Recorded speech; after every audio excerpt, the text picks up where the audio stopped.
طبعا في جهوزية وعمليا نثبتوا ميدانيا أنهم استطاعوا دحر داعش، طرد داعش من معظم المناطق، ويمكن هم القوة الوحيدة اللي استطاعوا أن يقفوا بوجه داعش واستطاعوا أن يهزموا داعش، بعكس القوات في المناطق الأخرى التي مجرد أن تسمع اسم داعش أو هجوم داعش تترك مواقعها. يعني الجيش العراقي، الجيش السوري، الجيش العراقي والتنظيمات الأخرى في بعض المناطق في صدامات بينهم وبين داعش.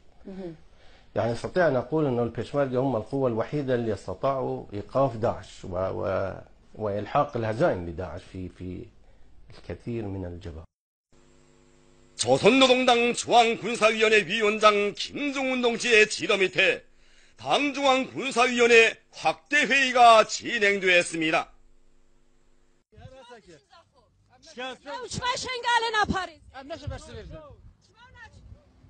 تماشاوان نجاكا گوند بینن عمل رابعانا پیشمرگین پدکه او جی درفن جبر ویا که جبرگو افگل جبه پاراستند منن هاکه ویگلی جبر خدایا عالیه دی همین هاکه جبرگو سلاحی وانتونه گازن انگل هنه او جی درفن او جی هاکه بر خوددن باجارین دین شنگال. القوة الوحيدة اللي استطاعوا أن يقفوا بوجه داعش